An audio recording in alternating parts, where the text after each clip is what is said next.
Saudara-saudari yang dikasihi Tuhan, ada seorang pemimpin jemaat sebuah gereja Protestan. Dia menulis di internet, saya membaca tulisan itu, dan dia bercerita tentang ini. Ketika dia hendak menjadi pemimpin jemaat itu, dia sebenarnya merasa ragu-ragu. Ragu-ragu karena apa? Karena ya bagaimana nanti dia harus menyiapkan khotbah setiap minggu. Nanti jangan-jangan kehabisan ide. Jangan-jangan nanti saya tidak bisa memimpin jemaat saya. Lalu ya banyak persoalan yang membuat dia ragu. Lalu dia berdoa kepada Tuhan. Tuhan, saya akan mencoba 3 tahun saja. Nanti setelah itu kita lihat bagaimana nanti keadaannya. Dan ya akhirnya dia menjadi pendeta di gereja itu dan dia menjadi pendeta selama 36 tahun berikutnya. Jadi mulai dari ragu-ragu lalu sampai akhirnya yakin dengan ya pilihannya begitu. Saudara-saudari, cerita itu mengingatkan saya kepada bacaan hari ini. Orang-orang sedang menghadapi persoalan ini. Para murid sedang menghadapi persoalan. Ada banyak orang, 5.000 orang laki-laki, belum terhitung perempuan dan anak-anak. Mereka tidak punya makanan untuk orang sebanyak itu. Dan Yesus mengatakan, ya bagaimana kita dapat membeli roti? Kita lihat Filipus. Filipus ini rupanya tipe orang yang agak-agak pesimis ini. Orang yang buntu ini. Orang yang buntu ini. Karena apa? Dia mengatakan roti seharga 200 dinar saja tidak akan cukup untuk mereka ini.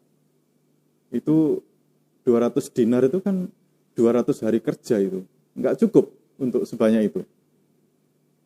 Bahkan mungkin mereka tidak punya duit sebanyak itu juga itu. Jadi ini buntu ini bagi Filipus ini. Enggak ada jalan keluar ini. Suruh pulang aja mereka, biar cari solusi sendiri. Suruh pulang aja. Itu solusinya Filipus. Sedangkan solusi yang ditawarkan Andreas itu masih mending. Masih mending. Dia agak solutif dia. Jadi orang yang solutif. Jadi dia mengatakan, oh di sini ada anak yang bawa 5 roti jelai dan 2 ikan. Ya jangan dibayangkan ini ikannya ikan lumba-lumba, tidak. Ini ikannya ikan sarden itu loh. Seukuran sarden begitu. Jadi untuk orang sebanyak itu juga tidak cukup itu. Tidak cukup. Maka ya orang ini baik Filipus maupun Andreas sebenarnya juga benar ya dengan hitung-hitungan mereka ya.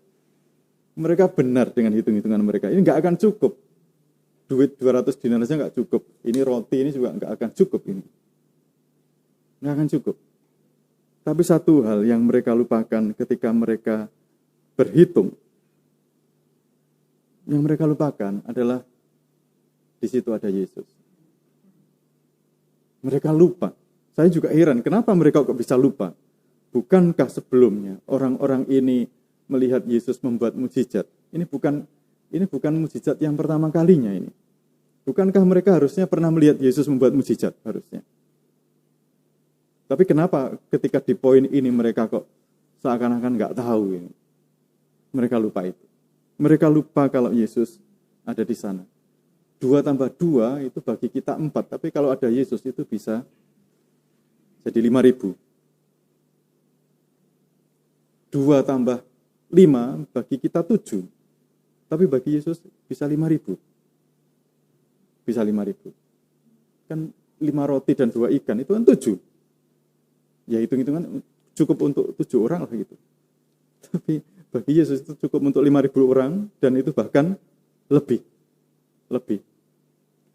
Saudara-saudari, barangkali itu juga terjadi pada kita. Kita sering berhitung dengan hitung-hitungan kita sendiri tentang keadaan kita, tentang apalah tentang situasi hidup kita, dan dalam hitung-hitungan kita, mungkin ada kalanya kita juga seperti Filipus dan Andreas lupa kalau di situ ada Yesus. Mari saudara-saudari, kita mantapkan keyakinan kita mantapkan iman kita mantapkan kepasrahan kita kepada Yesus, dan Dia bisa membuat mukjizat yang luar biasa itu.